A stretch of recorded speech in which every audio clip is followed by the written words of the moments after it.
जय हिंद। आप सभी का स्वागत है आरएस क्लासेस तारा में।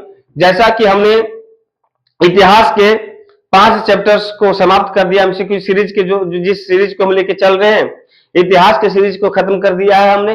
और अब हमारी बारी है क्लास 10th के ज्योग्राफी के एमसीक्यू सीरीज की, जहां पे हम जैक द्वारा अर्थात झारखंड एकेडमिक काउंसिल के द्वारा जो भी एमसीक्यू सीरीज पूछे गए हैं पिछले कुछ वर्षों में, उसकी पूरी सारांश को हमने लाया है। और कुछ थ्योरेटिकल प्रश्न है उनका उत्तर आपको कमेंट्स के माध्यम से देना होगा। देखिए, हमने इसको बोला कि पक्का इस बार आएगा, तो ये हमने बोला है कि आप इसको एक बार पढ़िएगा और अपने नोट्स के माध्यम से इसको उतार दीजिएगा। हमारा पहला जो प्रश्न है, निम्न में से कौन सा जैव संसाधन नहीं है, अर्थात वैसा संसाधन जिसमें जीव की मात्रा नहीं पाई जाती है। तो नहीं है, आपको एग्जाम में ये जो सब टॉपिक है आपको फंसाता है। आप इस शब्द को केवल नहीं और है में अंतर में आपको पकड़ना है, अन्यथा आप फंस जाइएगा।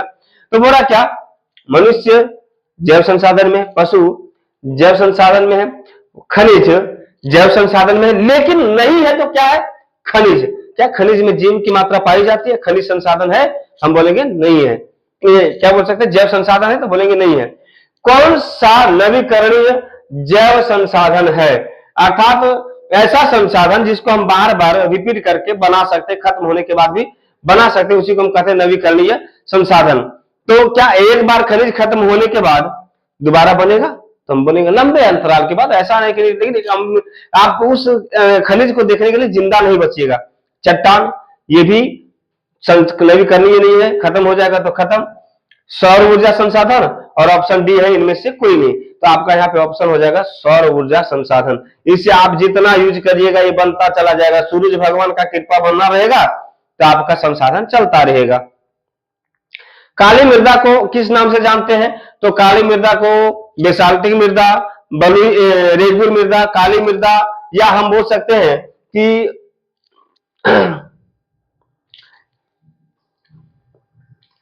अब इसमें से जो ऑप्शन आपका है ये हो जाएगा रेगर, यहां लिखा हुआ है लेकिन यहाँ पे क्या होगा, रेगुर मृदा हो जाएगा। यहाँ पे रेगुर मृदा हो जाएगा, ऑप्शन सी हो जाएगा, है ना। नई जलोढ़ मृदा को क्या कहा जाता है? तो नई जलोढ़ मृदा को कहा जाता है खादर। इसको हम क्लास के माध्यम से बहुत अच्छे माध्यम से समझाते हैं कि जब आप किसी चीज को खरखर लगे तो खादर, और अगर चिकना लगे तो बांगर, है ना। जैसा कि नया आदमी जो होता है किसी क्षेत्र में आता है तो बड़ी बड़ी डींगे आता है, मतलब उसको कहते हैं खरखर आदमी। लेकिन जो पुराना व्यक्ति होता है वो अपनी डींगे नहीं आता, वो पुराना व्यक्ति है, उसको क्या कहेंगे हम, बांगर, है ना। तो यहाँ पे जो आपका नई जलोढ़ मृदा कोई नए नाम से जानते हैं, इसको कहते हैं खादर मृदा। ये खादर और बांगर दोनों ही जलोढ़ मृदा के ही दो रूप हैं।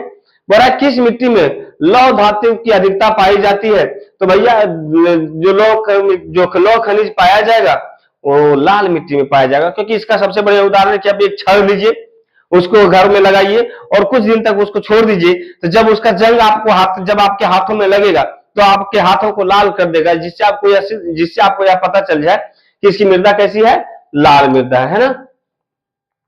लौह किस प्रकार का संसाधन है? तो लौह किस प्रकार का संसाधन है? तो यह नवीकरणीय योग्य है, जैव है, अनवीकरणीय है, या ऑप्शन डी।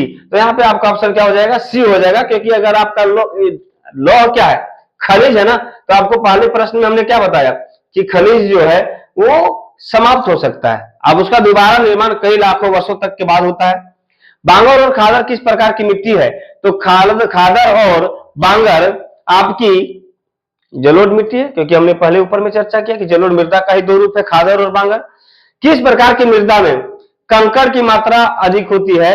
तो आपका कंकड़ की मात्रा जो हो जाएगी वो खादर में हो जाएगी। ए यहाँ पे ऑप्शन जो दिया हुआ गलत दिया, क्योंकि बांगर में ज्यादा पाया नहीं जाता है, इसलिए आपका क्या हो जाएगा, खादर हो जाएगा। मृदा में कंकड़ की मात्रा अधिक होती है। भारत के कुल क्षेत्रफल के कितने प्रतिशत क्षेत्रफल पठारी भाग है? तो जैसे पर्वत हो गया, पठार हो गया, मैदान हो गया, तो पठारी भाग की अगर हम चर्चा करेंगे तो लगभग हमारे भारत में पठारी भाग जो है वो 27% है। समाप्यता के आधार पर संसाधन कितने प्रकार के होते हैं? अर्थात ऐसा संसाधन जो समाप्त हो सकता है, उसके आधार पर यह हमारा दो प्रकार का संसाधन होता है समाप्यता के आधार पर। प्रथम अंतरराष्ट्रीय पृथ्वी सम्मेलन का आयोजन किस वर्ष किया गया था? तो प्रथम पृथ्वी सम्मेलन जो था वो 1992 में अर्थात 1992 में किया गया था। ऑप्शन ए हो जाएगा। अगला जो प्रश्न है हमारा कि भूमि पर खेती की जाती है उसे क्या कहते हैं? तो भूमि के उसे कहेंगे हम कृषि योग्य भूमि। अरे जैसा भूमि होगा वैसा ही, तो यहाँ पे क्या होगा? कृषि योग्य भूमि। अब आपको जो आपका एग्जाम में 2 नंबर में पूछता है अति लघु उत्तरीय प्रश्न, मानव निर्मित संसाधन के 5 उदाहरण दें। तो मानव क्या क्या बना सकता है? उद्योग बनाएगा, मशीनें बनाएगा, मकान, बांध और परिवहन के साधन होंगे। जलोढ़ मृदा हम किसे कहेंगे? तो नदियों द्वारा लाई गई मृदा को जलोढ़ मृदा हम कहते हैं। लेटेराइट मृदा किस फसल के लिए अधिक उपयुक्त होता है? तो लेटेराइट मृदा जो सबसे अच्छा फसल उसमें होता है वो होता है काजू का, है ना।